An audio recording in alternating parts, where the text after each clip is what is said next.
What's up, everybody? It's me, Black Infestation, also known to many people on many parts of the metal internet as Mentilade. And today, I'm gonna show in this YouTube video how I'm going to be recording a secret project of mine after, Hanzaisha split up and all that. It's gonna be a black metal project heavily inspired by murder drones, of all things. And it's called Immortal Dissolver. So, how am I gonna be recording all of this? Let's find out. The first step that I normally do is I actually do the lyrics first. And why lyrics first, you may ask? Well, it's because I actually get a more consistent feel with the music that way. I've actually tried to do pre-made instrumentals and then do the lyrics after and try to combine the two, but it always just never kind of works out that well. Whereas if I get the lyrics first and then I work around that with making the instrumentals, and it just kind of gets a more consistent feel with how everything's gonna go and everything else. It just gives me a more uniform vibe.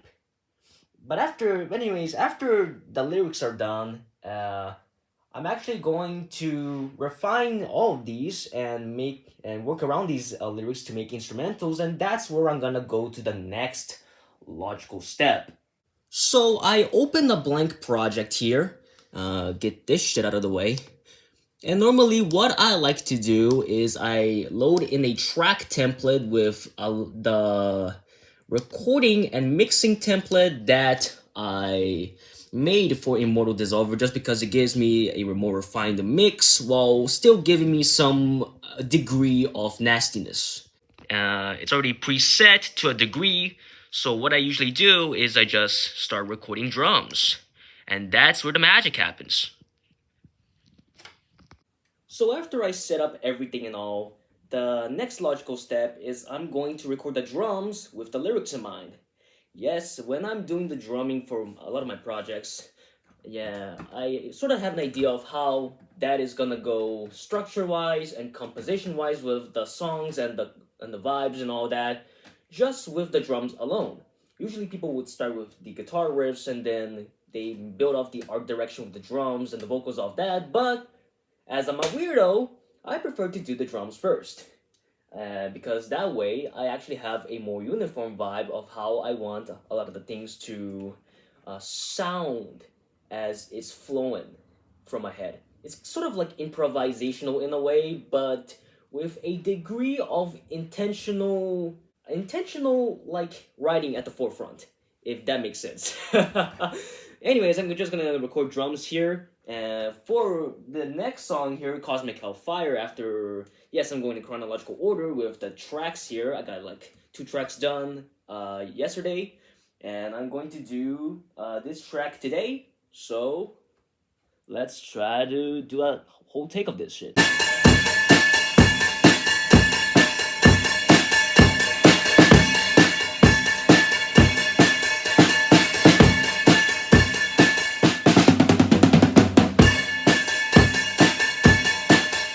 Alright, so now that we got the drums done, let me just zoom in here so you can actually see it better. Yeah, I got the drums done now.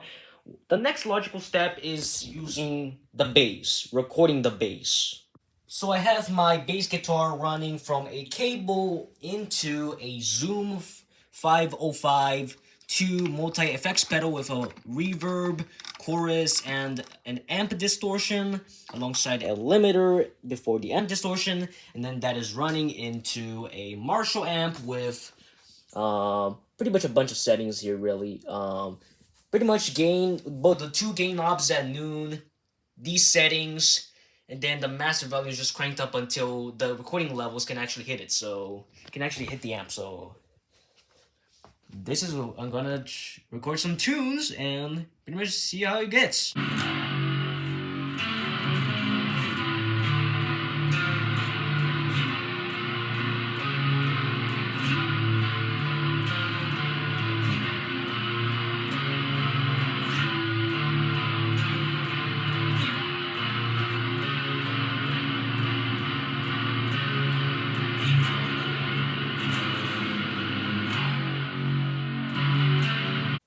Alright, the bass is done now. Now all that's left is to do some vocals and some mixing and mastering, and we'll be pretty much good to go for this third track right here. And hear the sky of a jealous soul. As I abandon take on my grave. Where soldiers for it,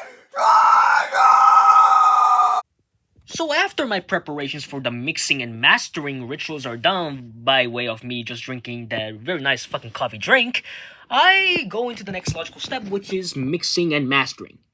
What I usually do is I send the drums, bass, and vocals into their own tracks, each track with its own pre-amplified preset effects.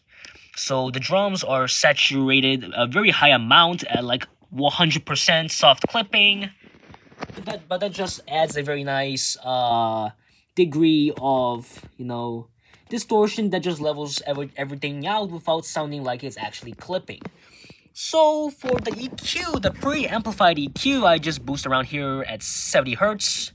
I scoop out 2K with a very narrow EQ curve, and then the 10K area, I just boost that all the way. It's everything above 10K is just boosted. Similar thing with saturation on the bass. It's just a way that I love to do things. This is where the magic happens.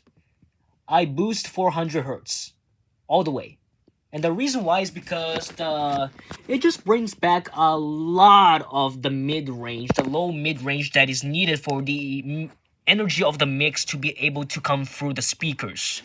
And even the headphones to a certain extent. 80 Hz is boosted since obviously it's a bass. And then 5K is boosted as well. And then saturation again. And this one is just no EQ, so why bother? Anyways, as far as the drum bus, at the very beginning of the chain, I have a compression plugin, which evens out the dynamics, the soft and the quiet parts. I just have that on a threshold of minus 37 at a ratio degree of 9, with the attack being as slow as it could possibly get with this plugin, the stock plugin, 500 milliseconds with a semi-fast release of 100 milliseconds. I do the auto makeup check, I limit the output, and then I adjust the output mix accordingly so that it barely even reaches beyond like minus 12 dB worth of headroom. Wave shaping distortion, I do 64% of, and it makes sort of like an S-shaped soft clipping waveform, and it just levels everything out, and also just gives me a sort of degree of nastiness without mudding up the entire mix. The volume adjustment is just there so that it can tame the volume of the distortion plugin back to 12 dB worth of headroom. And EQ-wise, I'm high passing 40 Hz since I want a lot more headroom in the bass region when it comes to mastering. So just high pass everything around there since that is like unnecessary information that I don't want. And then as far as the kick drum frequency goes, it's around 80 Hz. It just sounds tighter that way. It also brings up a lot of the resonance of the kick drum naturally, so 145 Hz, I just scoop that out with a very, very narrow EQ curve so that it can get back to normal. Snare-wise, the fundamental is around 250 Hz as far as my ears go. So I just boost around there, and then I have the EQ point at around 360. I just take that out so that not only can the bass take that space up, but also so that the drums can sound a lot clearer. And 2.5K, I just boost that to that degree, 9 dB. And then 7K, I just boost that to as far as it could go. Next step is the 1175 compressor. It just tames out a lot of the unwanted peaks that can sometimes come through with the EQ, but also it kind of emphasizes the attack of the drums a lot more, as obviously the attack is at a ridiculously fast rate And then the release is also fast as well. So that ends up emphasizing a lot of the crack, the attack of the snare, the punchiness of the kick drum. You get the deal. The ratio degree is around 20. And then I'm just mixing the dry signal and the wet compressor signal around 55. Then it's going into a 1073 EQ with these settings. 110, I'm just boosting that by 4. But even though it's like at around 4 dB, it sounds like it's a lot more than that. It's still a very strong EQ. And then the mid frequency at around 4.8K, I just cut that a little bit. And then the high shelf 12K is there, and then the gain is set to 3.5 because it ends up just bringing it back to the 12 dB of headroom, minus 12 dB of headroom, I mean. Then the reverb is there with a very small room size. The dampening is high too. Stereo width is there at 100%. The initial delay is there so that you can more or less feel the reverb rather than hear it outright. Then these settings on the low pass and high pass. On the bass side of things, I have, again, the compressor at the very beginning of the chain, the effects chain. I do minus 28 of the threshold here, a ratio degree of 9 again. The release is also 100 milliseconds, similar to the drums, but this time, here's a very important distinction here. The attack is way faster, around 3 milliseconds. It just sort of picks up the attack of the bass and it just emphasizes it a lot more. I have the auto makeup 2 and the limiter 2, but this time the output mix is a lot louder. Wave shaping distortion again at around 64, just levels everything out. Volume adjustment, same thing, it's around minus 9. The EQ is where it's different. This time I'm high passing around 30 Hertz to clean up the headroom for the mastering. And then I just boost around 100 Hertz for the rumbling bass frequencies to actually be heard. Then 700 Hertz. I'm boosting that for a lot more of the mid-range clarity. Similar thing with the 1.8 kilohertz region. And then the 5K is boosted with a high shelf, and then 10K is cleaned up with a low pass, just so that some more of the very airy frequencies don't really come through. And then the reverb again. Vocal bus is the same shit. It's minus 20, ratio of 9. Very fast attack, 1 millisecond. Wave shaping distortion, same thing. Volume adjustment is a 1 dB higher, but still it's the same thing practically. Then the EQ, I just high pass around 125 around here just to cut the bass, the rumbling bass that is unnecessary for the headroom of the mastering chain. And then 200 Hertz, I boost that for the more, for a little bit of that nice boom. And then 1.85K, I scoop that out with a very narrow Q. Not too big so that the vocals don't like have enough presence. I just do it with a narrow Q so that a lot of the ear grating qualities of the vocal recording can just stay tamed in a way. The reverb is the similar thing. This time is just a very large room size, barely any dampening. Stereo width is the same. Initial delay is a lot slower, and then the low pass and high pass are fairly different. As far as the instrumental bus, it's just an 1175 compressor again, minus 16 dBs with a threshold. The slow attack, a much slower release too. Then the 1073 EQ2, it's just boosting 60 Hertz for the rumbling shit around there. 4.8 dBs of woofer boosting. Mid frequencies 3.2K, 5. Yeah, you got the idea of the instrumental bus. Finally, the master bus. The saturation plugin is at the very beginning of the master chain, although it's not nearly as strong. It's 64.0, which again, it's not that strong, but it barely does anything according to the meters you're seeing here. But it just levels everything out before it goes into the next step, which is the compressor plugin again. 21 minus 21 here on the threshold. The attack is very slow. The release is fast. Minus 10 on both the wet and dry output mixes, and then the auto makeup is there. Actually, I should limit the output actually. And then finally the master limiter. I just do everything like this. I have the limit at around the -1, the threshold to compress the peaks at around -4. It's barely doing anything besides just reducing to around -1.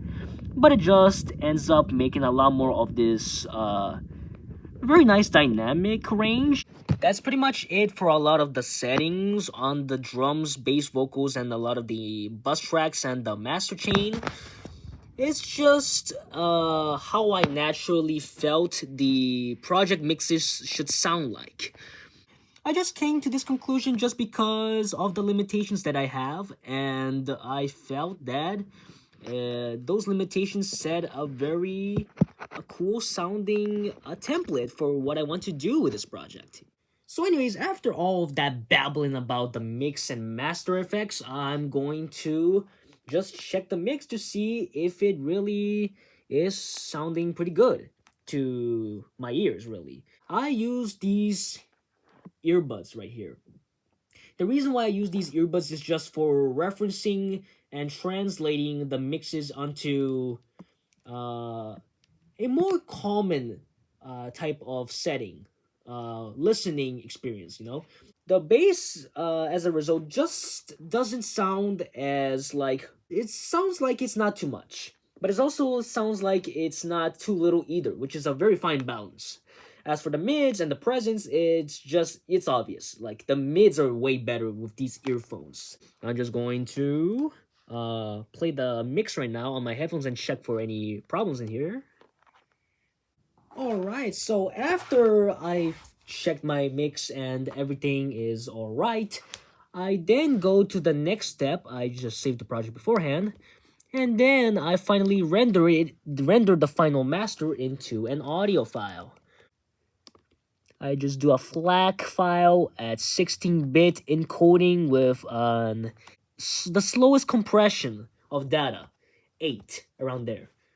So it's gonna take a long time for it to fully render completely, as it is a very long file, but after I basically master everything and export the files and everything and do the final touches with the frequencies and all, yeah, that's pretty much it, how I'm going about recording Immortal Dissolver. And that's also how I'm gonna be pretty much recording a lot of my projects that involve live instruments too, to be fair. So essentially, with the exception of guitar, I basically showed off my process on how I record live instruments by myself for solo projects and stuff in Reaper. I do the drums first, I do the bass and the guitars. After that, vocals, I do the preset and preamplified mixing stuff. I mix and master everything, and I get it out there with the final touches on the EQ and all. That's basically how I do the thing called mogging your Opps low-tier Pomni while UziMaxxing. So yeah, thank you. I wish I could do more of recording other songs, but right now it's fucking break time. So this is just a faster version of how I work with shit, condensed into a YouTube video. So expect me to do this process on the other songs, and cheers.